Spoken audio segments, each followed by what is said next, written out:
I would like to start with happiness.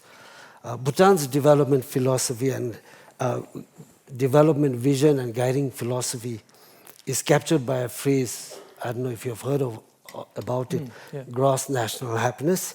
And basically we're talking about development and progress that should enhance the well-being of the people and thus should be holistic, that it should enhance both our living standards as well as our quality of our lives, and that no one should be left behind in the course of development. And these very ideas are captured in a very progressive constitution that we enacted for our country in 2008. And in your book, Homo Deus, you have identified happiness as one of the 3 targets for humanity alongside immortality and divinity. Can you elaborate why? And can Bhutan do something on this as a country that can be an example? Yeah, I mean, basically almost everything that human beings do, they do it ultimately to liberate themselves from suffering and to be happy. I often, in my books, in my talks, I often focus more on suffering than on happiness because it's easier. I mean, there are a lot of discussions about what happiness is, but suffering, when you suffer, you know it. It's easier to grasp, but it's 2 sides of the same coin. And everything people do ultimately is for that. I mean, people, again, they start entire wars and they fly to the moon, ultimately because they want to be happy. And they just don't know how. The big tragedy of humankind for thousands of years, tens of thousands of years, is that as a species, of course, individuals are different one from the other. And you have individuals, again, like Buddha, which seems that they had a good grasp of what is suffering, where is it coming from, and how to be liberated from it.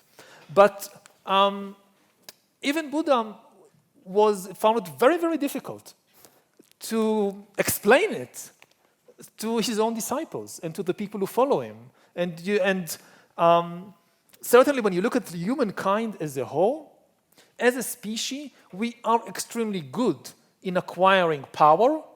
We have no idea how to translate power into happiness.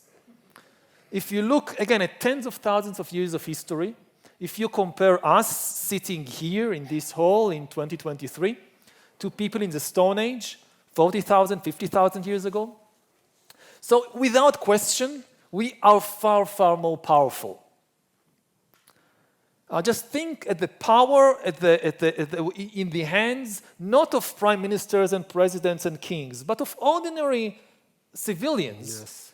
Now, if anybody who has a smartphone has powers which traditionally were thought to be divine abilities. Like you read in ancient mythologies about gods being able to see things that happen now at the other side of the world. Now anybody with a smartphone can do it. True, so true, yeah. Or a god or a goddess can talk to somebody who is in another country right now. That's not special, anybody can do it now. We can talk with people on the other side of the world.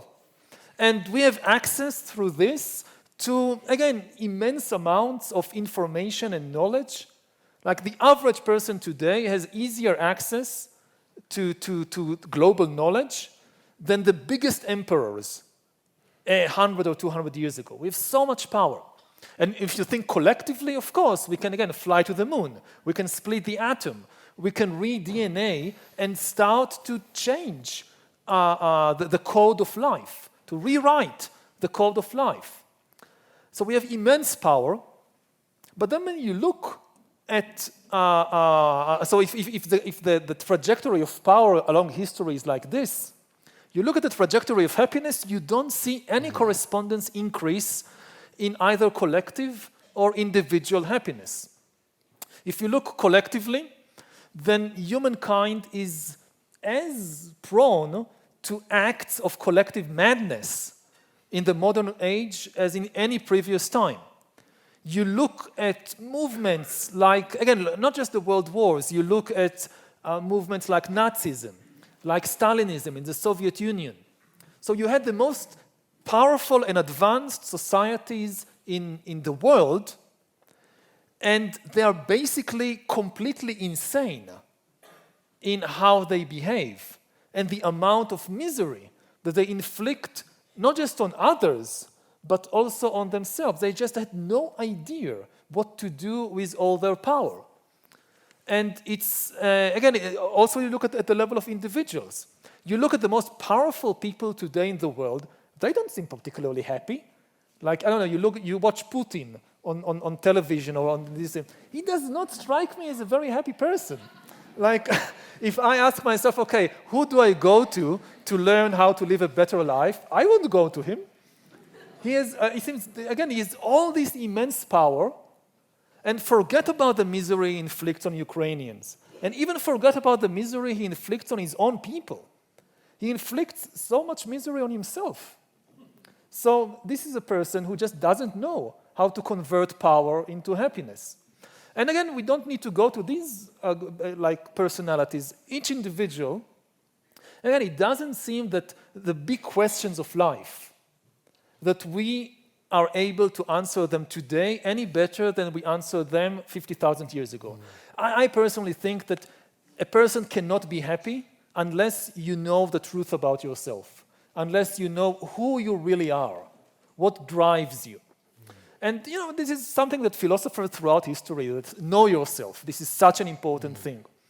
And it doesn't seem that the average person today in the most advanced countries like the United States or like China or like Britain, it doesn't seem that they understand themselves any better than a hunter-gatherer 50,000 years ago understood herself or himself. So something is not working. Can Bhutan do something? That's the question.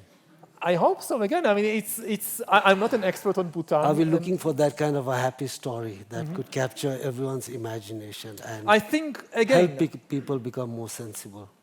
That just the fact that a government places happiness as a main national target, this in itself is a very important step.